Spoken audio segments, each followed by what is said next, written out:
Voy a solicitar. Listo, ya está.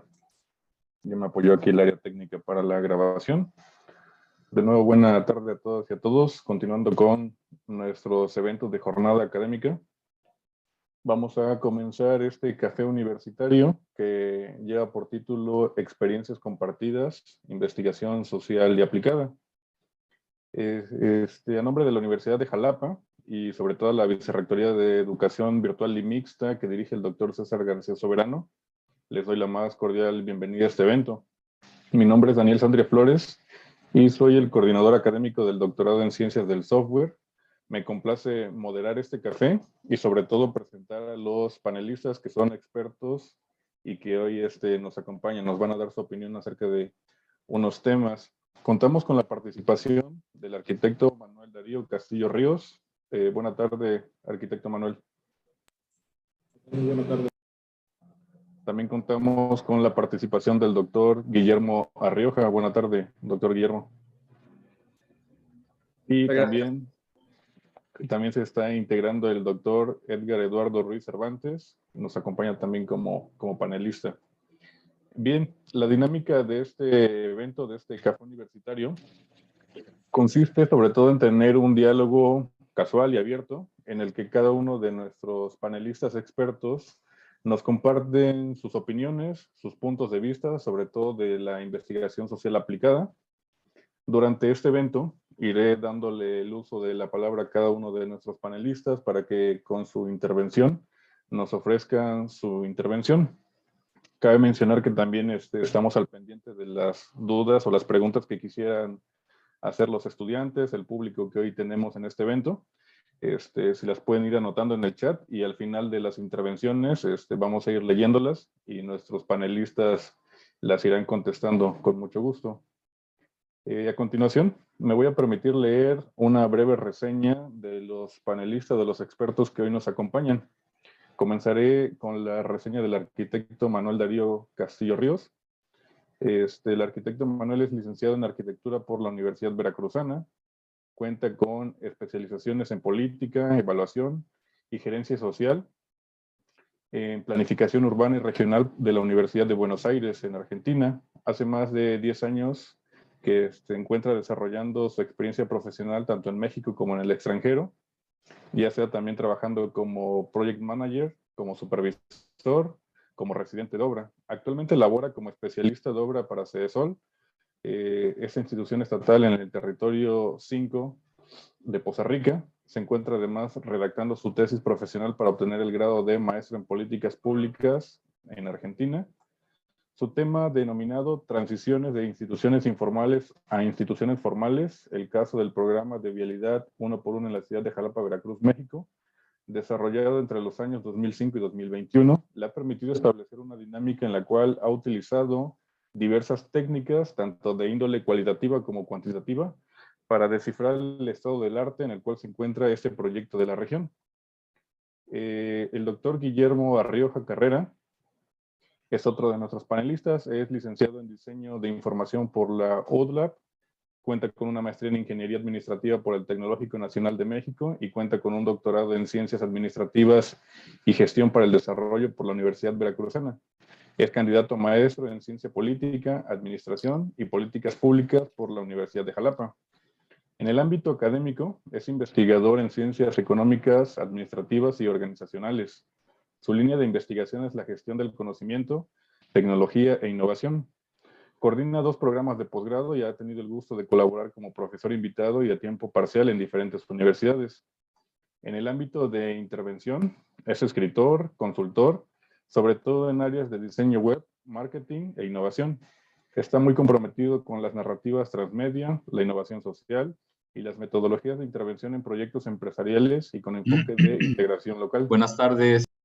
Hola, buena tarde.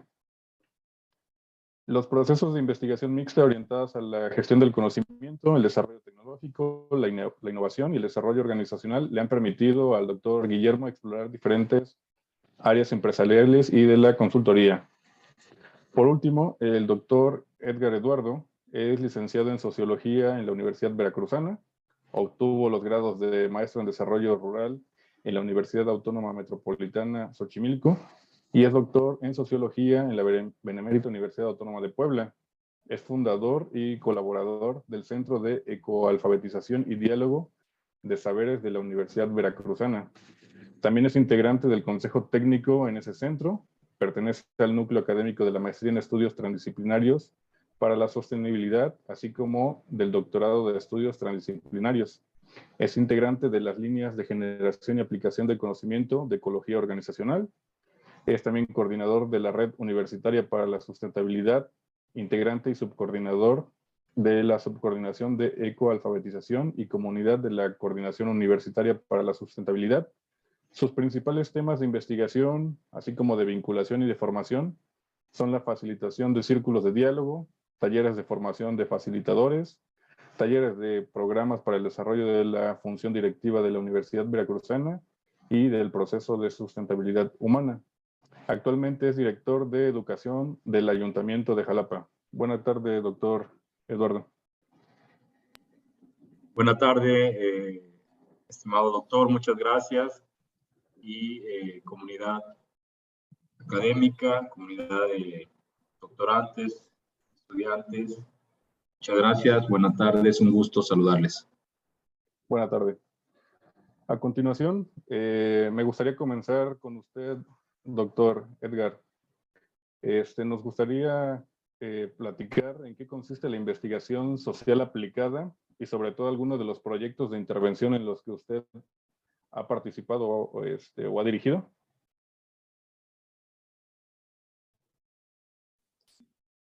Sí, ¿se escucha bien? Sí, muy bien. Muchas gracias. Pues primero que todo, agradezco la invitación de la compañera doctora Rebeca, que ya desde hace algunos años me ha hecho el honor de invitarme a contribuir en este programa de formación. Agradezco a la institución también. Es muy importante para mí este principio de agradecimiento, de gratitud, y pasando a lo que refiere a la pregunta y al tema en sí mismo. Es muy importante para mí, antes de pasar en sí mismo a algunas experiencias, casos, como decimos en las ciencias sociales, ¿no? Algunos estudios de caso y demás, sobre investigación, acción, en este caso intervención, desde una perspectiva epistemológica, o reflexión epistemológica, quiero comentar y compartir que a lo largo de estos 15 o 20 años, desde que me formé como sociólogo, me he adentrado cada día más a la pregunta de lo que significa el conocimiento. Y es una pregunta que la he estudiado, la he entramado de alguna forma con un conjunto de compañeras y compañeros en este mismo tenor de varias instituciones, en este caso especialmente de la Veracruzana, de nuestra institución madre, y que indudablemente cuando abrimos la pregunta del conocimiento, se evidencia y se aparecen allí personas que en este mismo sentido se han venido preguntando esto. Y quiero mencionar, por ejemplo, algunos de ellos. Hace algunos años yo invité a un seminario que coordinaba durante las 5 regiones. Ahora no soy coordinador de la red de sustentabilidad, pero en las 5 regiones,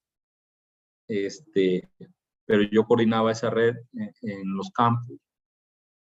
Y invité a Enrique Lev, invitamos a Enrique Lev, y Enrique Lev en sus planteamientos plantea, válgase la redundancia, que la crisis en la que nos encontramos es una crisis del conocimiento. Y qué importante, pues, afirmación. ¿Qué significa que nos esté diciendo Enrique Lev que la crisis en la que nos encontramos es una crisis que deviene de la manera en que como conocemos al mundo? Y por eso hablaba yo de la reflexión epistemológica. Edgar Morán, por su parte, en varios de sus contenidos, también se pregunta sobre el conocimiento. En el método 1, por ejemplo, se comienza a hacer un desglose y se pregunta eso: ¿qué es el conocimiento? ¿Qué es el conocimiento? ¿Cuál es la utilidad de este conocimiento en este mundo en el que nos encontramos? Y quiero mencionar que, por ejemplo, Humberto Maturana, en su libro precisamente El árbol del conocimiento, lo mismo se está preguntando. Y quiero destacar algo en este momento de Humberto Maturana, que a mí me gusta mucho desde que hace como 15, 14 años que lo leí, ese libro, y lo traigo a colación por algo muy importante en este momento, que dice él que en la academia, dice Humberto Maturana allí, el conocer es un tabú. Esa es una frase literal. Tal vez la estoy parafraseando un poquito, pero allí dice que el conocer es un tabú en la academia. Y yo me comencé a preguntar en aquellos tiempos, ¿por qué la academia no se permite tanto el conocer de sí misma? Porque hay una agenda, obviamente, la academia, y aquí quiero concatenar y cerrar esta reflexión con lo que significa la investigación. La investigación obedece en cierto sentido a esta lógica de una agenda, a veces también, que viene programada ya de alguna forma, ¿no? Entonces, esta estructura epistemológica, esta reflexión epistemológica es la base de lo que estos 15 años, desde el Centro Ecodiálogo particularmente, es una de las preguntas fundamentales con la que fundamos el Centro Ecodiálogo. Ahora yo estoy aquí en la administración pública, es importante para mí decirlo, por un momento, o sea, pero yo soy del grupo fundador, y esa es una de las preguntas: ¿cuál es la relevancia, la pertinencia, la utilidad que hay que darle en estos tiempos, diría Edgar Morán, de policrisis al conocimiento? Y entonces, ¿cuál es el tipo de investigación? En términos de Falsborda, ¿sería la investigación, acción, participación? Pues muchos plantean que sí. Nosotros con el doctor Enrique Vargas, por ejemplo, hace varios años hicimos un folletito allí que hablamos más bien de indagación cooperativa, por ejemplo. ¿Por qué? Porque planteamos que el mismo concepto de investigación viene pues arrastrando y reproduciendo una serie de situaciones diversas en torno a esta contradicción del conocimiento. Entonces, yo quisiera detenerme aquí antes de pasar a hablar de las experiencias en sí mismas, de las asesorías de tesis, del papel del diálogo, de la reciprocidad y demás. Ya más metodológicamente hablando, quisiera detenerme aquí para que precisamente sea diálogo. Gracias. Gracias, doctor Edgar. Le preguntaría entonces también al doctor Guillermo si nos quisiera platicar un poquito acerca también de los proyectos de intervención en los que ha participado a través de la investigación y cuáles han sido sus mejores experiencias en esos procesos de intervención. Muchas gracias, maestro. Pues continuando con el comentario, ¿no?, que realiza el doctor Edgar, creo que hay muchos puntos de coincidencia en la manera en la que en las oportunidades que he tenido de cuestionar cuál es el enfoque con el que se desarrollan proyectos que se denominan de intervención, ¿no? Y en este caso voy a pues, mencionar un aspecto metodológico que se va a repetir y que hemos tratado en otros foros, que es, por ejemplo, el pensamiento del diseño, design thinking, ¿no? Como una de estas ramas que viene del diseño y que comienza a, bueno, podríamos decir algunos antecedentes se encuentran en el diseño de experiencias, diseño centrado en el usuario, que vienen de la preocupación de mejorar sistemas informáticos y que después se trasladan a servicios, pero pueden ser también no solo servicios en un aspecto comercial, sino también público. Y comienzan a marcar una diferencia con estas metodologías, con una fase esencial en el inicio que habla de la empatía que puede tener el investigador y el diseñador con respecto al objeto de estudio y a los sujetos que están alrededor de ese objeto y que se plantea como un problema que puede estar enmarcado con diferentes condiciones de contexto y que a partir de ese contexto podemos ver pues que tiene una forma y que esa forma puede estar vinculada a la función de una solución para mejorar ese entorno, ¿no? Entonces, estos elementos de contexto, forma y función que se interconectan y que en estas metodologías de intervención, pues me ha tocado directamente tener tanto la fortuna de asesorar algunos proyectos que la han tomado como este fundamento metodológico y que nuevamente debe cuestionar, como bien indica el doctor, el enfoque tanto ontológico del investigador, la posición que asumimos con respecto a las problemáticas y cómo es que además podemos determinar que los proyectos tienen diferentes alcances y que en cada una de las etapas que podemos denominar como una metodología de intervención, estamos no viviendo un proceso lineal, sino más bien un proceso complejo en el que interactuamos con personas todo el tiempo. Entonces, en esta dinámica, he tenido también la oportunidad de revisar algunos aspectos de metodologías que se reconocen a sí mismas como desde un aspecto de colonial, en el que se plantean que cada una de esas etapas de interacción debería reflejar, y aquí la palabra creo que es clave, información, contenido, conocimientos con las personas con las que se está tratando una problemática en particular. Entonces, al reconocer cada una de estas fases, se van teniendo pues diferentes resultados, ¿no? Por no llamarlos productos, de esas interacciones y creo que el hecho, por ejemplo, de documentar en conjunto con las personas y de abrir talleres de diálogo y de co-creación es una de las características que puedo pues vincular con lo que hemos estado diciendo ahora y que ha tenido salidas, por ejemplo, ya en ejes temáticos muy particulares, en el caso, por ejemplo, de defensa de zonas ambientales que a lo mejor están tan metidas en la ciudad que no entran dentro de la categoría de áreas protegidas, aspectos, por ejemplo, que han tenido que ver más bien con problemáticas específicas de grupos, ¿no? Puedo recordar, por ejemplo, ahora algunos proyectos que han tenido como sujetos de esta problemática, personas con algún tipo de discapacidad, grupos que a lo mejor ven en un aspecto hasta de identidad, ¿no? Pues diferentes tipos de situaciones en los que no encajan en una dinámica social particular, ¿no?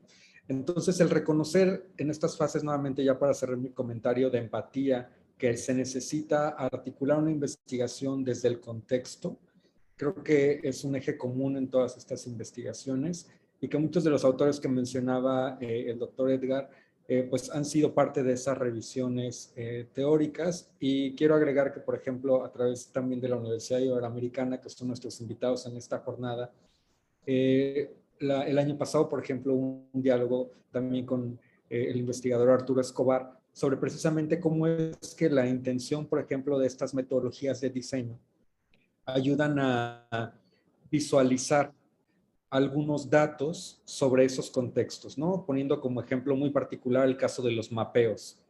Pues cómo los mapeos de una región, de actores y además de las implicaciones que tiene la interacción de estos en un sistema, pueden darnos la pauta para nuevamente iniciar diálogos particulares con algunos ejes temáticos. Entonces, ahí cerraré mi comentario. Muchas gracias, maestro. Claro, doctor. Y tomando como idea este aspecto metodológico que ahorita nos comenta, ¿cuáles han sido sus experiencias más complicadas en ese tipo de intervenciones o de investigaciones? ¿Qué nos podría platicar al respecto? En el tema, por ejemplo, de lo que ha sucedido con la pandemia, creo que muchas de las herramientas o técnicas que en ocasiones necesitaban una interacción directa con comunidades, fueron un reto al pasarlo en lo digital. Estoy hablando de investigaciones que obviamente sucedieron en los últimos 2 años, donde hubo que migrar en ocasiones a una dinámica a distancia y que también eso de cierta manera afecta, ¿no?, situaciones de interacción en sectores o grupos que si de por sí ya se caracterizaban por un nivel de aislamiento, vamos a llamarlo así, ahora estaban sufriendo, ¿no?, este esquema pues de desigualdad de acceso a Internet, y que creo que podría ser a nivel técnico una complicación, ¿no? Y por otro lado, podría ser el hecho de contar en ocasiones con límites de la investigación en cuestiones de tiempo, ¿no?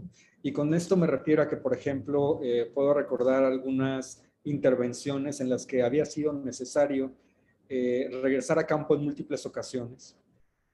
Y también el proceso natural del investigador con respecto a la confianza que puede tener una comunidad para compartir información es uno de los grandes retos, porque implica también establecer tanto un lenguaje, una intención muy clara y transparente, y que nuevamente puede pues significar ese corte o esa apertura con respecto a los datos que se obtienen.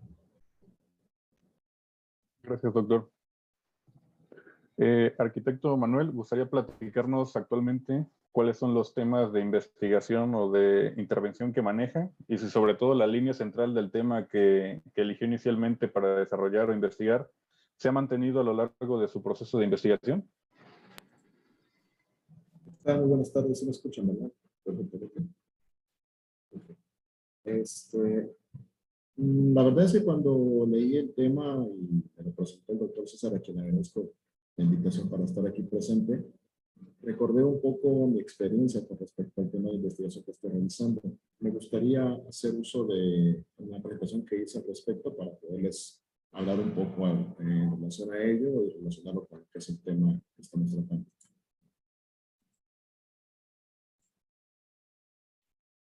¿Se alcanzan a ver la presentación? Sí. Se ve muy bien. Ok, pues perfecto. Básicamente recordé un poco una experiencia que tuve hace algunos años con una conferencia a la cual acudí de Gabriel Orozco. Gabriel Orozco es un artista plástico jalapeño que ha destacado mucho por sus temas de la plástica, de la retórica, un poco esa transgresión que llega a ser en sus obras. Y en aquella ocasión nos hablaba de una obra en la cual cuando él estaba radicando en Alemania, se compró una moto y acudió a una tienda y encontró una moto muy similar a la que él tenía. Entonces, a raíz de ahí, le vino como que la pregunta de, bueno, ¿cuántas motos habrá en Berlín que se parezcan a la mía, ¿no? Y empezó a hacer todo un recuento visual hasta llegar a un archivo, no sé, desconozco, algo así como de 50 o 60 motos similares a la suya. Esta exposición se llama Hasta que encuentres otra Schwalbe, no sé si así se pronuncia, amarilla, y habla un poco acerca de lo que es la curiosidad de la persona, ¿no? Por saber cómo es que se comportan los objetos a través del entorno, ¿no? Yo encuentro un poco de relación en esto con lo que a veces realizamos las personas en cuanto a la investigación social, en el sentido de que hacemos reflexiones acerca de los objetos que encontramos, hacemos un diálogo y buscamos un significado de por qué es que están en ese lugar. Sin embargo, aplicado a lo que es la parte de lo social, observamos en sí situaciones encontradas para establecer un diálogo y buscar un significado. De ahí que el diálogo que yo he establecido para un objeto de estudio con el cual pueda trabajar de acuerdo a investigación haya sido escoger el programa 1x1, un programa que lleva algo de tiempo en la ciudad, una ciudad que se caracteriza por casi 500,000 de personas, que es la capital del estado, en una ciudad donde las calles no están concebidas para el automóvil, donde el transporte público es ineficiente, donde padecemos de una topografía accidentada, donde tenemos el triste récord de tener 3 coches por persona, lo cual nos ubica en el segundo lugar nacional de vehículos por habitante, lo cual no es nada grato realmente. Entonces, iniciativas como el 1x1 nos enseñan que se puede llegar a hacer lo posible para tratar de mitigar esta situación. No podemos cambiar el entorno en el cual vivimos, pero sí podemos establecer un diálogo sobre el cual podamos generar cierto tipo de dinámicas y de situaciones que favorezcan lo que es el flujo continuo de los vehículos. Este programa en sí se concibe de 2003. El primer crucero que se instala es en una calle muy conflictiva, que era la avenida Orizaba con la calle Palmas. Se implementa curiosamente en Jalapa en lugares donde no es adecuado hacerlo, pero sin embargo funciona. Hasta la fecha he identificado 50 cruceros hasta el año 2021 y tengo plena confianza de que van a seguir saliendo más en el paso del tiempo.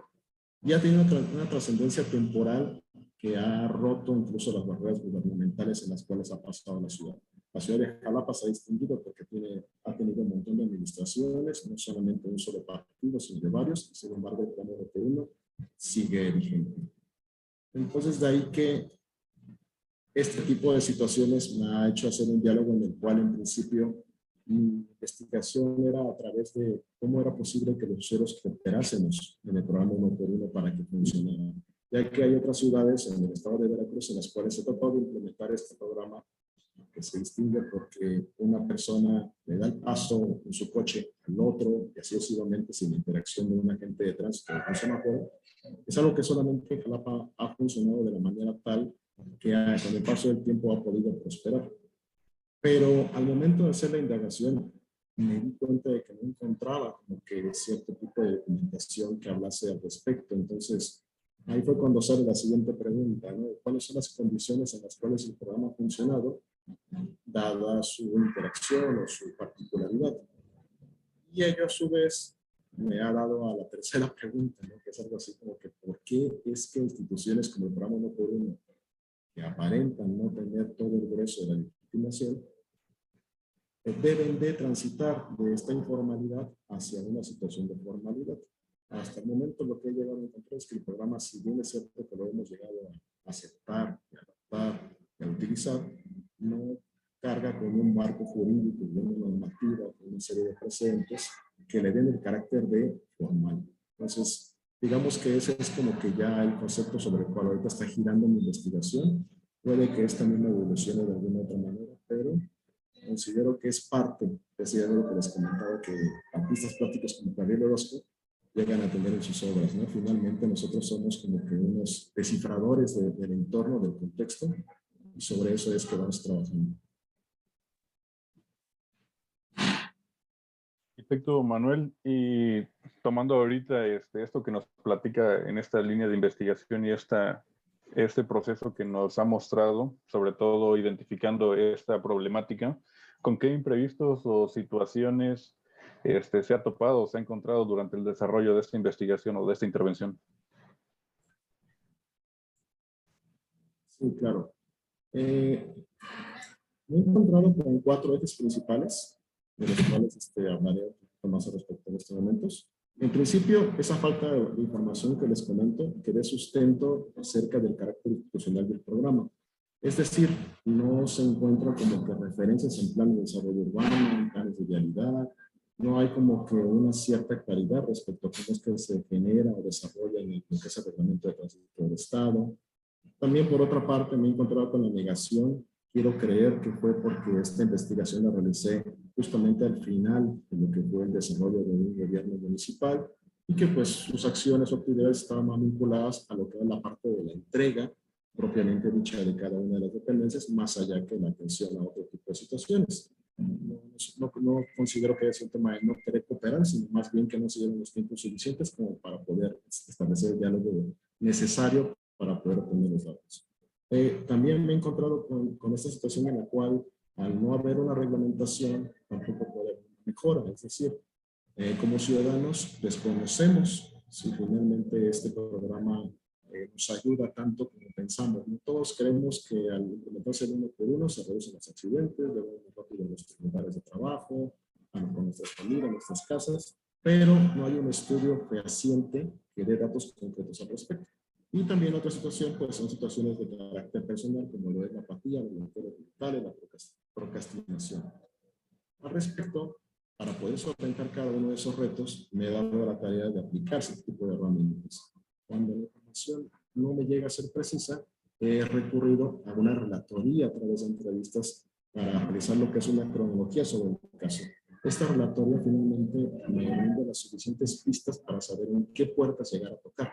Entonces, cuando me he llegado a encontrar con personas o entidades en las cuales no están muy asertivas al hecho de la cooperación, recurro a organismos oficiales encargados del seguimiento de las peticiones, como llega a ser DeFi, por ejemplo, o a la búsqueda de alternativas a nivel federal, como me ocurrió con una entidad llamada CONAPRA, que es una entidad que se dedica a lo que es el seguimiento de los accidentes. Esa a su vez me canalizó de manera estatal y digamos que fuimos avanzando con respecto a si efectivamente el programa, dada su génesis, podría ayudar a la mejora de lo que era el tema de la prevención de los accidentes o la disminución de los mismos.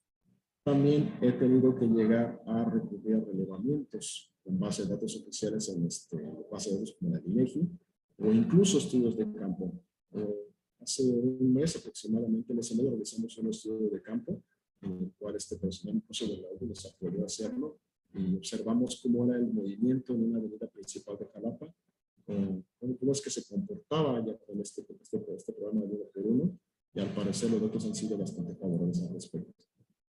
Y con respecto a los temas personales, pues mucho tiene que ver con la palabra que es la resiliencia, ¿no? Que creo que es algo que la misma pandemia nos ha apoyado a desarrollar en nuestra persona, ¿no?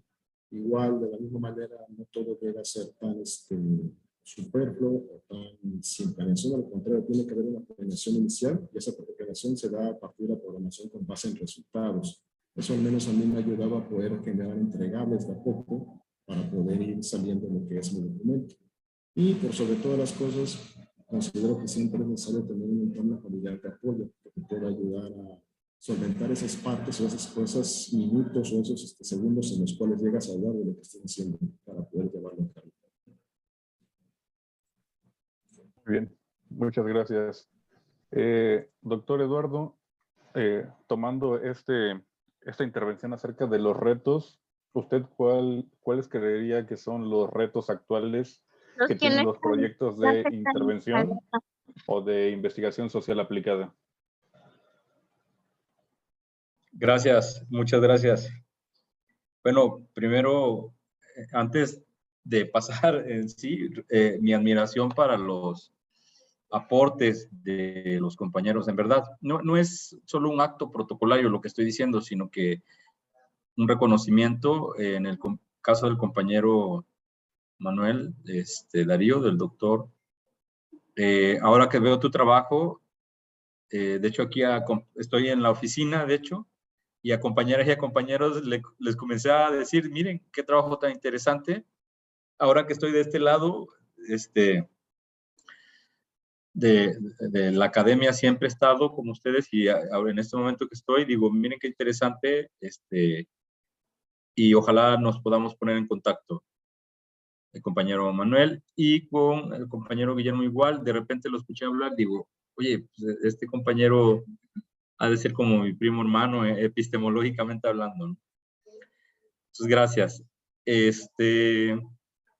Retos de la investigación, retos de todo tipo de investigación, yo creo que aplicada, la misma investigación, acción, participación, que en Latinoamérica en sí ha venido siendo los últimos 40, 30 años, pues una alternativa real, pero como en lo personal no adopto dogmas, no adopto una manera unívoca de pensar, pues siempre estoy tratando de pensar desde la pluralidad real, de pensar desde un pensamiento sistémico y actuar desde allí.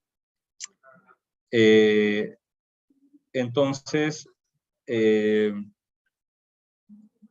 los retos o sea, en distintas escalas, quisiera, como se dice, niveles de realidad, diría los precursores de la transdisciplinariedad, así le dicen, niveles de realidad, de dimensiones y demás. Yo creo que es como por partes, o sea, o sea, la pregunta, compañero, es Daniel, ¿verdad, doctor Daniel? Un gusto, ¿eh? La pregunta a mí me parece que abre, es como una pregunta que voltea a ver por qué en el caso de un cuerpo humano, por qué el corazón está padeciendo lo que está padeciendo, y necesariamente tienes que ver la totalidad de la circunstancia de ese ser. Eso es muy importante para mí decirlo. Y esto implica toda la dinámica en la que se encuentra centralmente la investigación, es decir, ¿de qué estamos hablando cuando nos referimos a investigación? Acción, participación y demás. Decía hace un minuto o dos que reconociendo en el caso de la investigación, acción, participación, pero yo también hace varios años la comencé a cuestionar. ¿Por qué? Porque inmediatamente traemos un programa, un chip, una agenda, o que hay quienes, los educadores, los estudiosos de la educación le llaman currículum oculto, ¿no? Que le cambiamos el nombre, pero comenzamos a reproducir las mismas prácticas. ¿Qué quiero decir con las mismas prácticas? Y esto es muy importante para mí decir en este momento, en términos de investigación. La práctica, por ejemplo, del extractivismo académico. Es decir, este es uno de los retos en términos de investigación en todas sus tonalidades, ya sea aplicada, ya sea IAP. La academia yo creo que ha tenido aportes muy importantes a la sociedad, pero también es muy cierto que la investigación ha sido ocupada, muchas veces utilizada y lo sigue siendo, para extraer un tipo de conocimiento, ¿sí? Y muchas veces para categorizarlo y demás. Entonces me parece que uno de los retos más importantes, precisamente de la investigación, es hacerla un acto de... Esto que dice Falsborda, lo leí hace varios años en un artículo que él hizo, que se llama Los orígenes de la investigación, acción, participación. Es un artículo de él. Y entonces él hablaba de reciprocidad simétrica, es decir, donde el observador, investigador, que generalmente es un actor que investiga una realidad generalmente ajena a él, dice Falsborda, necesita acercarse más, pues. Por eso lo de reciprocidad.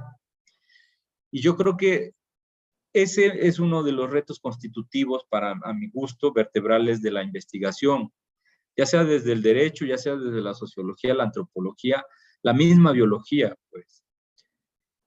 Tal vez dirían Leonardo Boff, empatizarse más un poco, ser más empático o más empática. Me parece que hoy por hoy tendríamos que preguntarnos, yo, por ejemplo, Edgar Eduardo Ruiz Cervantes, si es que estoy haciendo una tesis de doctorado en este caso, o una investigación patrocinada o programada por algún organismo, necesariamente creo es importante en esta época de la humanidad preguntarme cuál es la finalidad de esa investigación. ¿Cuáles son los beneficios para mí y para la realidad respectiva que estoy investigando? Sea una comunidad, sea un bosque, un río, ¿no? Porque cuando hablaba yo de extractivismo hace un momento, y esto lo he sostenido para diálogo, no como una verdad, como una sospecha más bien, como una pista, donde sea, lo he sostenido, que a la academia no le ha interesado esto, a la agenda científica no le, es decir, la agenda científica lleva otras coordenadas, son otros combustibles la que la metabolizan, pues.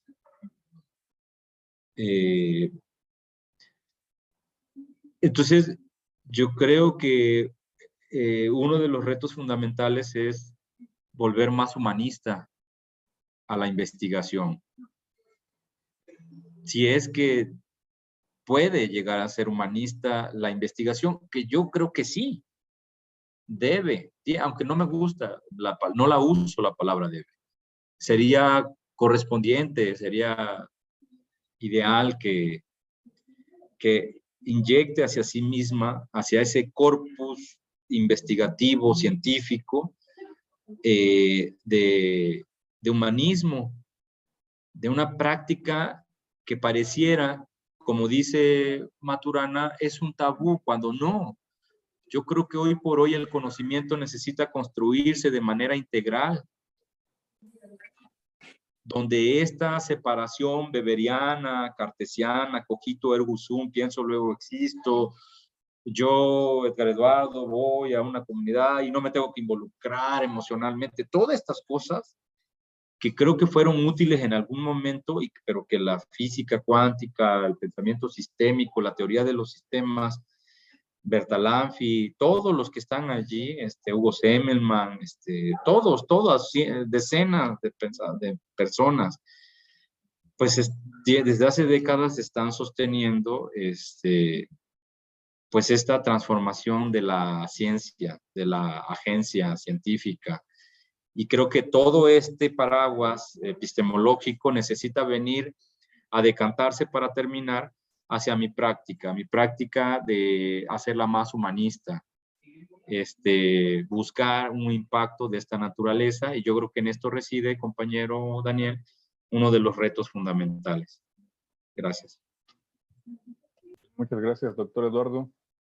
Tomando esta misma pregunta, doctor Guillermo, ¿cuáles cree que han sido los retos, sobre todo de la gestión de proyectos de intervención o de investigación?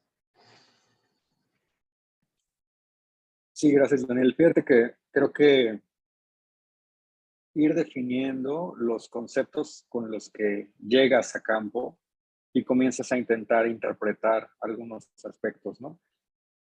Por ejemplo, el de sistemas, que se ha mencionado ahora, ¿no? Hay una visión de sistema que ha sido muy funcionalista, ¿no? Y si vemos a la sociedad como ese sistema dividido por categorías, ¿no?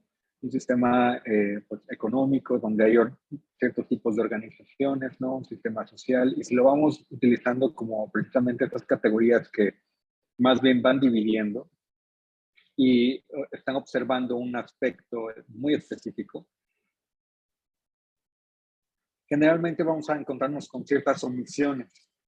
Y esto, en el caso, por ejemplo, de los proyectos que mencionaba hace un momento, deja fuera tipos de organización que se ven en las ciudades, en las comunidades, y que a lo mejor por no encontrar un referente conceptual, parecería que no existe. Deja también fuera algunos procesos que a nivel nuevamente de sistemas, pero un sistema más bien que se reconoce como complejo, y por lo tanto, pues además esos procesos o dinámicas que normalmente identificamos como lineales tendrían que superarse. Esa complejidad por la interacción de las personas es otro de los retos, ¿no? Y saber que además lo que estamos observando no es estático, ¿no?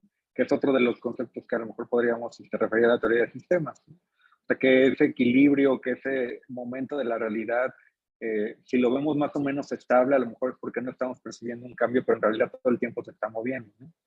Entonces creo que hay unos conceptos ahí que como superación de los mismos para poder llegar a campo, yo creo que es uno de los retos fundamentales. Y el otro es ver los alcances, saber que podemos tener, como bien se mencionaba hace un momento, un proyecto que tiene un presupuesto, que tiene una fecha de corte y que entonces hay que tener un cierto resultado, ¿no? Para cumplir con un estándar también, pues académico y, vamos a decirlo así, de esa producción académica, ¿no?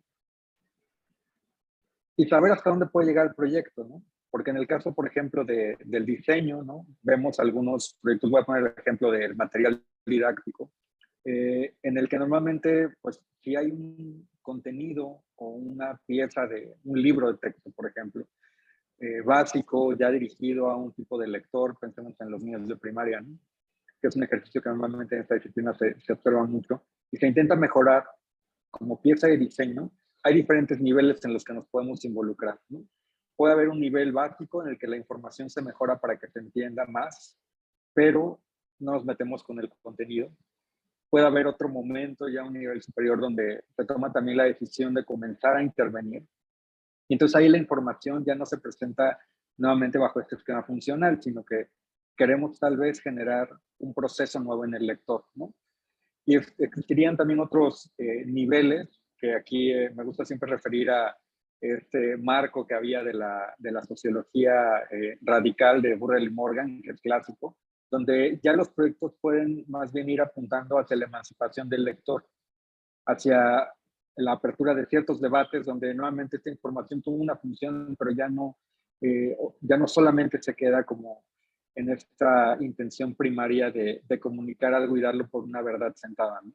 Entonces creo que estos procesos de pues, tanto descubrimiento como compromiso con ese alcance es otro de los retos que muchas veces se presentan en campo, porque cierto hay que parar, pero también en estas cuestiones que platicábamos ahora en los proyectos sobre respondernos a nosotros mismos hasta dónde o para qué y para quién, hasta con quién estamos haciendo la investigación, pues es lo que se sigue presentando ahí como algo a superar, ¿no? Gracias. Gracias, doctor.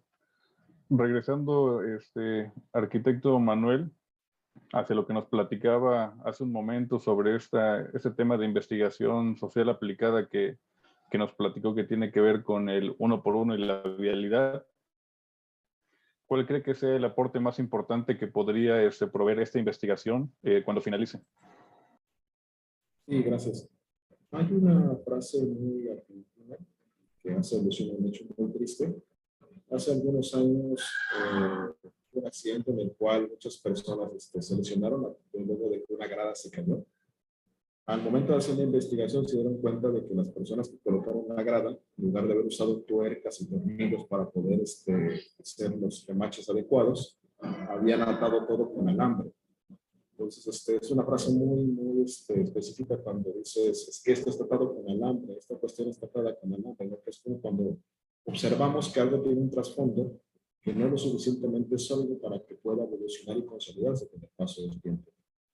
Yo considero que programas como este de 1x1 ha de haber cientos en todo el país o quizás hasta miles, ¿no? Creemos que nos generan un beneficio que pensamos que vienen de un estudio totalmente somero y hecho y que cada tanto hay una evaluación y un rediseño del mismo, pero que al momento de investigar nos damos cuenta de que carecen de cierto tipo de situaciones, ¿no? Entonces, no nos basta, considero yo, con decir de los 10 puntos tiene 6, ¿no? O tiene 7, bueno, estaba escuchando de manera regular. Considero que nos hemos mal acostumbrado tanto en Latinoamérica a creer que las cosas tienen que carecer de este tipo de sentidos como para poder llegar a evolucionar. Y no me parece que sea algo correcto. Entonces, esta investigación lo que considero que va a aportar es al hecho de la importancia de cómo las costumbres deben llegar a legitimarse y deben llegar a institucionalizarse para posteriormente evolucionar. En ese sentido, yo concuerdo perfectamente con el doctor Guillermo. Estamos en un contexto de un entorno en el cual nos hace también prever una cierta iteración, una cierta evolución de tal manera que no solamente nosotros como personas tenemos que trascender hacia otro plano o hacia otro tipo de cuestiones, sino también nuestras costumbres, nuestras reglas y nuestros entornos tienen que ir de la mano con los tiempos en los cuales estamos viviendo. El COVID nos hizo darnos cuenta de que no todo puede llegar a ser tan plano y preciso como creemos, sino que debe estar en constante evolución. Por ende, las instituciones deben también pasar de esa informalidad a una especie de formalidad para que posteriormente se observe si pueden llegar a evolucionar o cambiarse. Ese sería el aporte que puede dar la investigación. Muchas gracias. Gracias, arquitecto Manuel. Y bien, para ir ya cerrando este café, este evento, me gustaría darle el uso de la voz al doctor Guillermo para que nos diera unos comentarios finales o una conclusión o su opinión al respecto de la investigación social aplicada, también tomando como idea lo que se ha mencionado, por ejemplo, el doctor Eduardo o el arquitecto Manuel.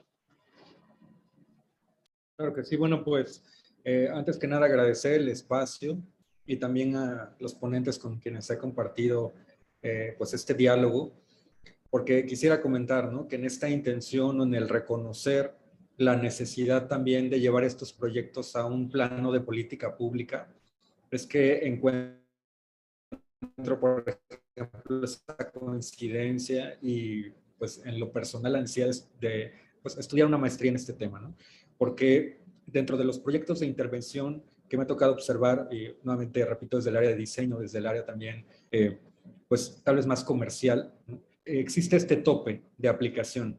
Hay muy buenos proyectos, muy buenas intenciones, pero de pronto si no logran empatar en alguna fuente de financiamiento, por ejemplo, en algún programa que logre escalarlos o replicarlos, se quedan en ese nivel, ¿no? Entonces, con esa intención es que el revisar precisamente cómo es que operan o cómo es que podrían incluso ser el fundamento, ¿no?, de la justificación de una política pública, es que pues creo que hay un punto de conexión y transversal en las investigaciones que hemos escuchado ahora, ¿no? Y pues nuevamente el reflejar, el intentar que en esta investigación tomemos en cuenta precisamente lo que estamos dejando hacia las personas que están involucradas en una problemática y estar bien conscientes, ¿no?, como decían ambos, de las implicaciones de un programa en un contexto que puede ser diferente de ciudad a ciudad simplemente. Y por eso es que ese análisis o la revisión de las condiciones de cada lugar y de cada uno de los individuos se hace relevante, ¿no?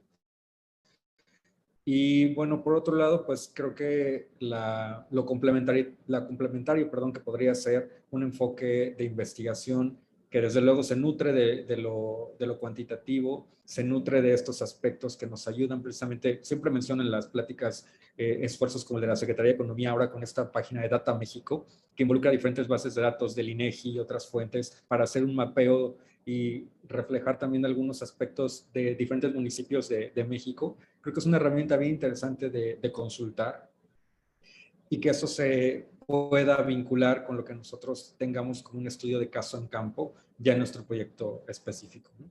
Entonces sería como mi comentario de cierre, maestro. Muchas gracias. Gracias, doctor Guillermo. En ese mismo sentido, doctor Eduardo, algunos comentarios finales, una reflexión final que guste compartir con nosotros.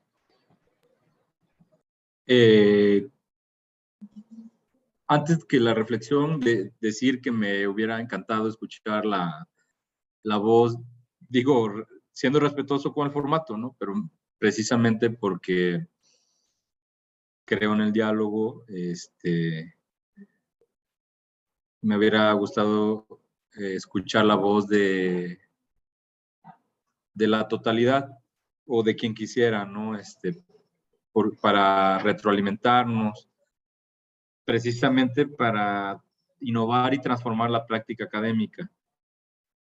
Es decir, creo que en esto reside, en esta transformación de las pequeñas prácticas académicas, reside la oportunidad de transformar la práctica investigativa.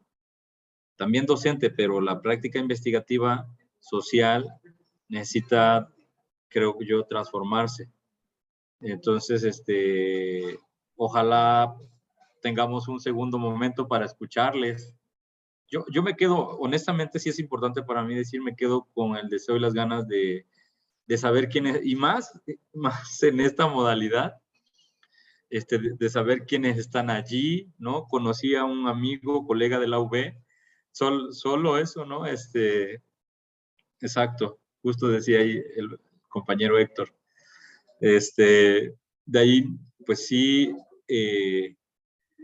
hubiera sido muy importante. Ojalá podamos tener otro momento. Si fuera presencial, genial. Pues para construir precisamente una reflexión colectiva, ¿no? Eso es lo que quiero decir realmente. Ya, gracias. Gracias, doctor Eduardo. Sí, efectivamente, ahorita daremos unos minutitos para la cuestión de preguntas también de nuestros estudiantes y público.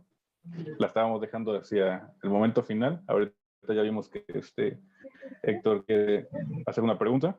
Pasaría con el arquitecto Manuel también para que nos diera una reflexión final o una opinión final para ir cerrando y pasamos también a la sesión de preguntas. Pues muy agradecido con que se apertura esta clase de canales de comunicación para el diálogo. Considero también lo mismo que con el doctor Eduardo. Me gustaría que este tipo de presentaciones fuesen un poquito más personales, donde puede estar en un salón, en un área en la cual podamos llegar a debatir, aplicar y comentar. Lamentable o afortunadamente, la situación actual nos ha dado pie a usar este tipo de medios tecnológicos para poderlo llegar a hacer, lo cual en parte me da mucho gusto porque ya no solo estamos inmersos en lo que es el mercado local, ¿no? Aparte de jalapeña, veracruzana, quizás hasta nacional, personas ya incluso de otros países que están interesadas en esta clase de coloquios, en las cuales llega este tipo de información gracias a lo que son los medios digitales de los cuales estamos apoyándonos. Pues en ese sentido, pues estoy muy agradecido. Muchas gracias, arquitecto. Entonces le damos el uso de la voz a Héctor Rangel. Quiere hacer una pregunta. Ya nos comentas cuál es la inquietud, qué pregunta tienes. Sí, buenas tardes. Gracias por el espacio y coincido con el doctor Eduardo de que a mí también me gusta más el formato de poder elaborar la pregunta. Pero bueno, a mí me llamó mucho la atención lo que se estaba comentando sobre el carácter humanista y social, pues en este caso de la generación del conocimiento, propiamente en educación superior. Yo pensaría que es una condición sine qua non, o sea, que la generación del conocimiento tiene que ser social y humanista. Pero ahí sí quisiera conocer la opinión, ya sea de cualquiera de los ponentes, sobre si consideran efectivamente que esto invariablemente tendría que ser así, y si consideran que en digamos que círculo a veces vicioso en el que la motivación por la generación y aplicación del conocimiento en nuestras instituciones se ve, digamos que orientada por pues intereses de una agenda y de una política educativa que no vamos a analizar en este momento, pero que cómo podemos hilar mucho mejor al objeto y el sujeto, como ahora decía Guillermo. Tal pareciera que a veces intervenimos de una manera temporal en ese objeto de estudio y regresamos, digamos que al área, digamos que a la zona de confort, ¿no? Entonces, ¿cómo, digamos que aminorar esa brecha? Y bueno, reitero mi pregunta, si no se tendría que pensar que la generación del conocimiento es necesariamente social y humanista. Gracias. Gracias, Héctor. ¿Quién de nuestros panelistas gusta contestar la pregunta de Héctor?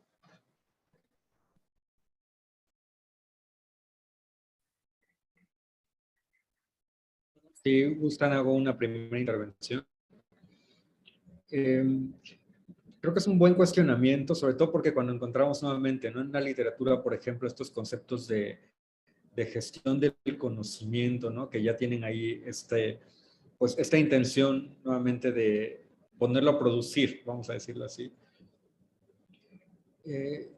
Establecemos una dinámica en la que en principio necesitamos pensarla colectiva, como un grupo, ¿no?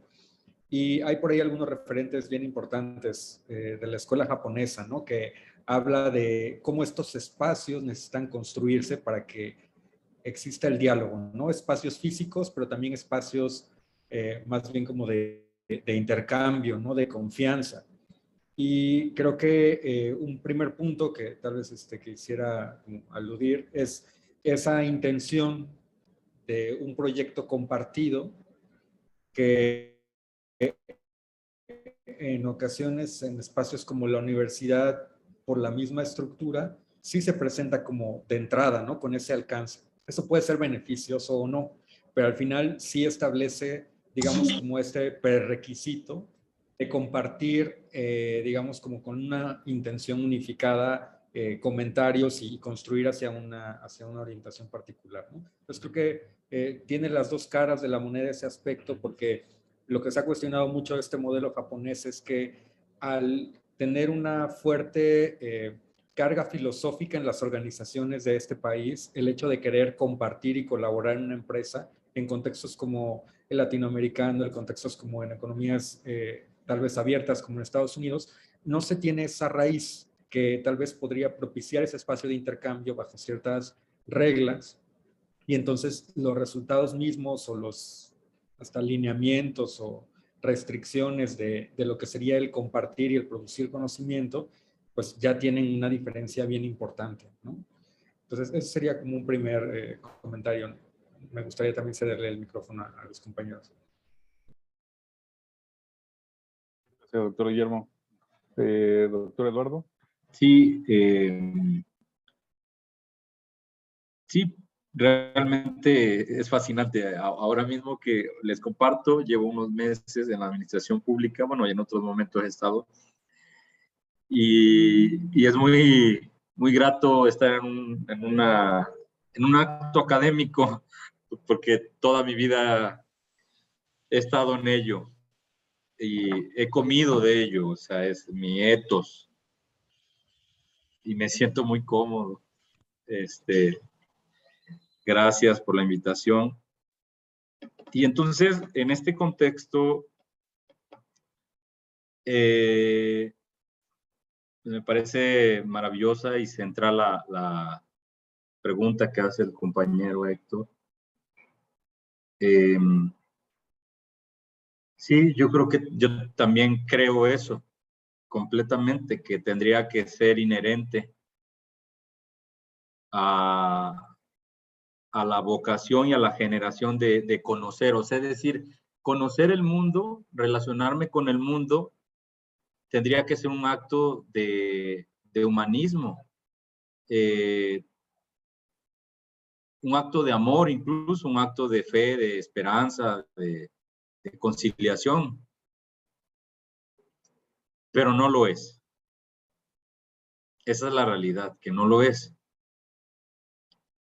Al menos no lo ha sido en su generalidad, quiero decir.